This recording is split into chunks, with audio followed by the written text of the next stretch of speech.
Hi all. Today we can discuss the topic calculation of interest in the case of hire purchase system when the cash price and the amount of installments are given but the rate of interest is not given. കഴിഞ്ഞ ക്ലാസ്സിൽ നമ്മൾ interest calculation തന്നെയാണ് discuss ചെയ്തത്. അതിൽ first case ആയിരുന്നു discuss ചെയ്തത്. അതായത് cash പ്രൈസും റേറ്റ് ഓഫ് ഇൻട്രസ്റ്റും എമൗണ്ട് ഓഫ് ഇൻസ്റ്റാൾമെന്റ്സും തന്നാൽ എങ്ങനെയാണ് ഇൻട്രസ്റ്റ് കാൽക്കുലേറ്റ് ചെയ്യുന്നത്.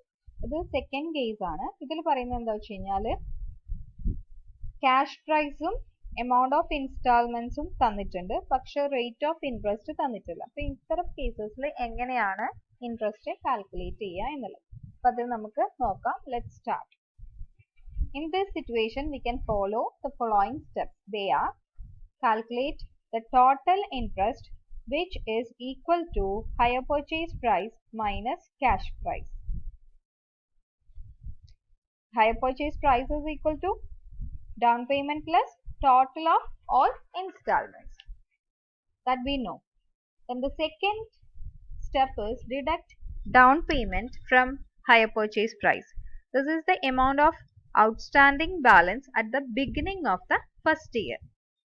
Third step, calculate the amount of outstanding balance at the beginning of each year by deducting the installments of the relevant periods. Next, calculate the ratio of outstanding balance. Divide the amount of interest on the basis of above ratio. These will be the amount of interest included in each installment. ഇത്രയേ step ഉള്ളൂ. അതായത് എളുപ്പമാണ്. അത് ഒരു problem വെച്ച് പറയുകയാണെങ്കിൽ കുറച്ചും കൂടി എളുപ്പത്തിൽ മനസ്സിലാക്കാൻ വേണ്ടി പറ്റും. ആ സ്റ്റെപ്സ് ഇൻക്ലൂഡ് ചെയ്ത് തന്നെ നമുക്ക് ആ ഒരു പ്രോബ്ലം ചെയ്യാം. നമ്മുടെ ക്വസ്റ്റ്യൻ ഇതാണ്: cash price ₹12,000, down payment 4,000 and balance in 3 annual instalment of 3,200 each. Calculate the interest of each instalment. അതായത് ക്യാഷ് പ്രൈസ് നമുക്ക് അവൈലബിൾ ആണ്, ഇൻസ്റ്റാൾമെന്റ്സും അവൈലബിൾ ആണ്, പക്ഷെ ഇവിടെ റേറ്റ് ഓഫ് ഇൻട്രസ്റ്റ് തന്നിട്ടില്ല. ഇത്തരം സിറ്റുവേഷനിൽ നമ്മൾ ചെയ്യേണ്ടത് ആദ്യം ടോട്ടൽ ഇൻട്രസ്റ്റ് കണ്ടുപിടിക്കുക എന്നുള്ളതാണ്. അപ്പോൾ ഈ തന്നിരിക്കുന്ന ഇൻഫർമേഷൻ വെച്ചിട്ട് നമുക്ക് എച്ച് പി പ്രൈസ് കാൽക്കുലേറ്റ് ചെയ്യാൻ വേണ്ടി പറ്റും. H P price is equal to down payment plus total of instalments, total of all instalments. So 4,000 ആണ് ഡൗൺ പേയ്മെന്റ് പ്ലസ് 3,000 ഇൻറ്റു 3 എത്രയാണ്? 3 വർഷത്തെ ഇൻസ്റ്റാൾമെന്റ് ആണ്.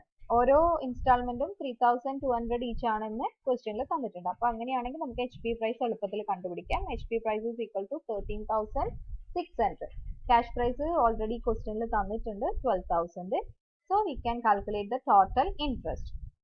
Total interest is equal to H P price minus cash price. So 13,600 minus 12,000 is equal to 1,600. ഈ calculation ആണ് നമ്മൾ first സ്റ്റെപ്പിൽ ചെയ്തത്.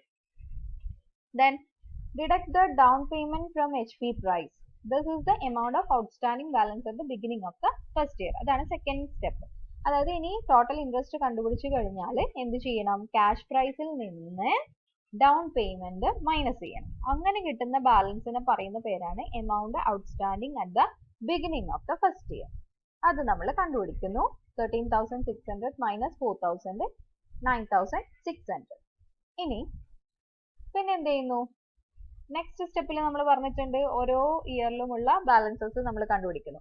അപ്പോൾ ഫസ്റ്റ് ഇയറിലുള്ള ബാലൻസ് 9,600 എന്ന് പറഞ്ഞു. ദെൻ സെക്കൻഡ് ഇയർ ആകുമ്പോഴേക്ക് നമ്മുടെ ബാലൻസ് കണ്ടുപിടിക്കുന്നത് ആ 9,600ൽ നിന്ന് വീണ്ടും നമ്മുടെ ഫസ്റ്റ് ഇൻസ്റ്റാൾമെന്റ് മൈനസ് ചെയ്യുന്നു. അപ്പോൾ കിട്ടുന്ന എമൗണ്ടിനെയാണ് amount outstanding at the beginning of the second year എന്ന് കിട്ടും. അത് എത്രയാണ്? 6,400. 9,600 മൈനസ് 3,200 അല്ലെ? അത് 6,400 എന്ന് കിട്ടും. Then amount outstanding at the beginning of the third year എങ്ങനെ കണ്ടുപിടിക്കാം? 6,400 മൈനസ് സെക്കൻഡ് ഇയറിൽ കൊടുക്കുന്ന ഇൻസ്റ്റാൾമെന്റ് 3,200. അപ്പൊ ബാക്കി എത്രയുണ്ട്? ലാസ്റ്റ് ഇൻസ്റ്റാൾമെന്റ് ആയിട്ടുള്ള 3,200 ആണ് ബാക്കിയുള്ളത്. നെക്സ്റ്റ് സ്റ്റെപ്പിൽ നമ്മൾ എന്തായിരുന്നു പറഞ്ഞത്? Calculate the ratio of outstanding balance. അപ്പൊ ഇങ്ങനെ കിട്ടിയിരിക്കുന്ന ഈ പിന്നെ എമൗണ്ട് ഔട്ട്സ്റ്റാൻഡിങ് ഉണ്ടല്ലോ, 3 എമൗണ്ട് ഔട്ട്സ്റ്റാൻഡിങ്ങും അതിന്റെ റേഷ്യോ കണ്ടുപിടിക്കുന്നു. അതിന്റെ റേഷ്യോ എന്താണ് വരിക? റേഷ്യോ എന്താണ് വരിക? 9,600 is to 4600 ഈസ് ടു 3200 അല്ലെ? അതാണ് നമ്മുടെ റേഷ്യോ. അപ്പൊ അതിനെ ചുരുക്കി കഴിഞ്ഞാൽ നമുക്ക് 3:2:1 എന്ന് എഴുതാൻ പറ്റും. ദെൻ നമ്മുടെ ടോട്ടൽ ഇൻട്രസ്റ്റ് എത്രയായിരുന്നു? നമ്മൾ നേരത്തെ കാൽക്കുലേറ്റ് ചെയ്ത് വെച്ചത് 1600. ഇനി ഈ റേഷ്യോയിലേക്ക് ടോട്ടൽ ഇൻട്രസ്റ്റിനെ നമ്മൾ ഡിവൈഡ് ചെയ്ത് കൊടുക്കുകയാണ് ചെയ്യുന്നത്. So interest for the first year is equal to total ഇൻട്രസ്റ്റിന് ആദ്യത്തെ റേഷ്യോ വെച്ചിട്ട് കൊടുക്കുന്നു. എന്താണ്? 3 അല്ലേ? അപ്പൊ 3/6. 6 എങ്ങനെയാ വന്നത്? 3 + 2 + 1 അതാണ് 6 എന്ന് പറയുന്നത്. അപ്പൊ ഫസ്റ്റ് ഇയറിലുള്ള ഇൻട്രസ്റ്റ് കാൽക്കുലേറ്റ് ചെയ്യാൻ ആ ഫസ്റ്റ് ഇയറിലെ റേഷ്യോന്റെ ഭാഗം ഡിവൈഡഡ് ബൈ ടോട്ടൽ അല്ലെ? അപ്പൊ 1600 ഇൻറ്റു 3/6 800. സെക്കൻഡ് ഇയറിലോ? സെക്കൻഡ് ഇയറിൽ 1600 ഇൻറ്റു 2/6 533. തേർഡ് ഇയറിൽ 1600 ഇൻറ്റു 1/6 267. അത്രയും സിമ്പിൾ ആണ്.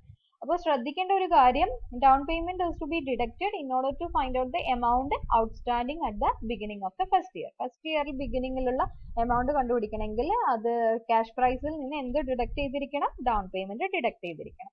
ഈ ഒരു പോയിന്റ് ഓർത്ത് വെക്കുക. ഇൻസ്റ്റാൾമെന്റ് ഈക്വൽ ആയിട്ടുള്ളതിലൊക്കെ പിന്നെ യൂസ് ചെയ്യാൻ വേണ്ടി പറ്റുന്ന ഒരു ഫോർമുലയാണ്. അതായത് ഇപ്പോൾ 4 ഈക്വൽ ഇൻസ്റ്റാൾമെന്റ്സ് ആണെങ്കിൽ നിങ്ങൾ ചെയ്ത് അങ്ങനെ വരുന്ന പ്രോബ്ലംസ് ചെയ്ത് നോക്കിയാൽ മനസ്സിലാക്കാൻ വേണ്ടി പറ്റും. 4:3:2:1 എന്നാണ് വരിക. അത് എങ്ങനെ മാത്രമേ വരുള്ളൂ? This simple method can be applied only when instalments are equal. അങ്ങനെ ആകുമ്പോൾ മാത്രമേ വരുള്ളൂ. അല്ലാത്ത കേസിലാണെങ്കിൽ നമ്മൾ റേഷ്യോ കണ്ടുപിടിച്ചിട്ട് ആ റേഷ്യോ വെച്ചിട്ട് ടോട്ടൽ എമൗണ്ടിനെ ഡിവൈഡ് ചെയ്തിട്ട് തന്നെ കൊടുക്കണം. അപ്പൊ ഇതാണ് സെക്കൻഡ് കേസ്. സെക്കൻഡ് കേസിൽ നമ്മൾ പറഞ്ഞത് ക്യാഷ് പ്രൈസും എമൗണ്ട് ഓഫ് ഇൻസ്റ്റാൾമെന്റ്സും തന്നിട്ടുണ്ട്, പക്ഷെ റേറ്റ് ഓഫ് ഇൻട്രസ്റ്റ് തന്നിട്ടില്ല എങ്കിൽ എങ്ങനെയാണ് ഇൻട്രസ്റ്റ് ഡിവൈഡ് ചെയ്യുന്നത്, ഓരോ ഇൻസ്റ്റാൾമെന്റിലും ഇൻക്ലൂഡഡ് ആയിട്ടുള്ള ഇൻട്രസ്റ്റിനെ എങ്ങനെ കാൽക്കുലേറ്റ് ചെയ്യുന്നു എന്നുള്ളത്. ഓക്കെ, ക്ലിയർ അല്ലേ? That's all about today. Thank you.